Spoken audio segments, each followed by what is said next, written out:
We got an early look at holiday sales numbers, and they are a bit of a letdown, just a bit. MasterCard reporting that retail sales overall rose just 3.1% compared to last year, well below the predicted 3.7% and less than half of last year's 7.6% jump.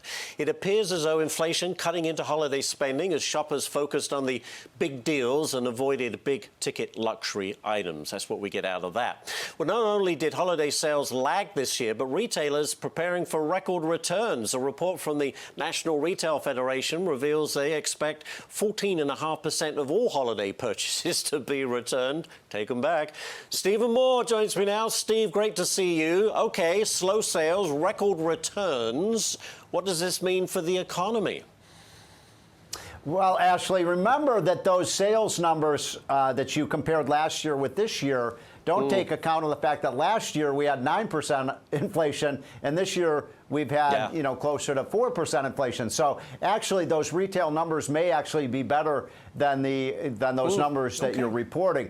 Look, the economy right now is certainly improved over where it was last year. Inflation has come down, no question about it, and the jobs market is still pretty strong. What worries me is that the prices today, Ashley, are still 20% higher than they were 3 years ago when Biden came into office, and that's why I think you're seeing so many Americans feeling financial stress. Incidentally, you've reported this, but it's worth repeating, Ashley, $1.1 trillion credit card debt out there. So at some point, those bills have to be repaid.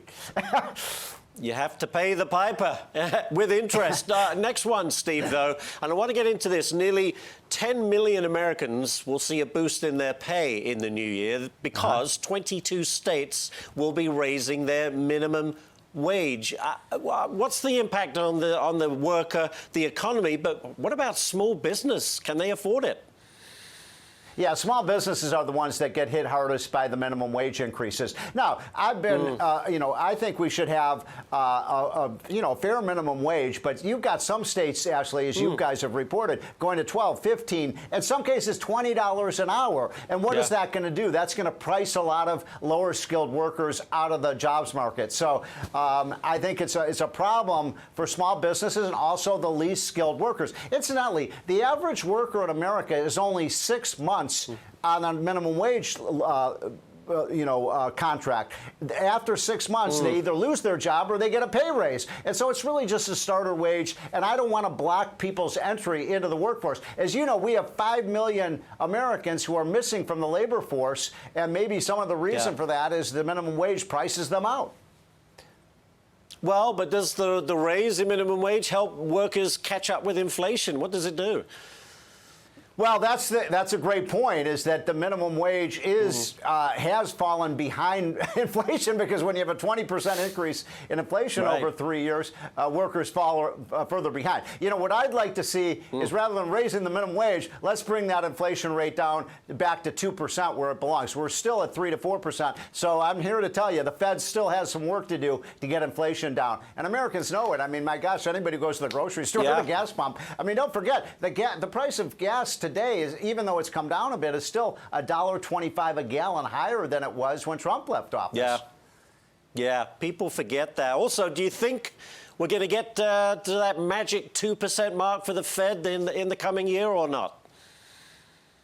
You mean what they're going to do? Well, are they going to get it down to the 2% mark in 2024? I think they may. If you look at what's happening with the tip spread, if you look at the 10-year Treasury, I think could be headed to 2.5% inflation. That's still above their 2% target, but boy, is that a lot better than 9.3%. But it also depends on Congress stopping the spending spree in Washington. There's going to be a big fight in the next 2 weeks over the budget. We may see a government shutdown. I'm here to tell you, I think the odds are better than 50-50 right now. There's going to be a government shutdown in January or February. Washington doesn't know how to stop spending, but I want to get to this last one, Steve. It's a look at the op-ed from MSNBC. It reads, Taylor Swift could save Joe Biden in 2024. No, seriously, that's what the headline says. The op-ed claims that Swift could use her monster influence to shift the political tide. What do you make of that?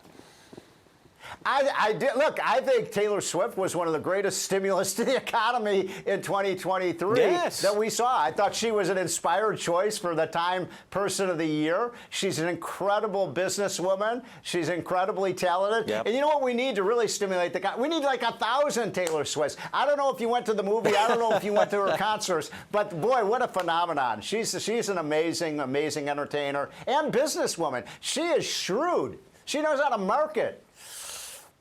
She does. And I think, if she was an economy, I think she's beating at least 50 countries, just to put it in perspective. It's remarkable.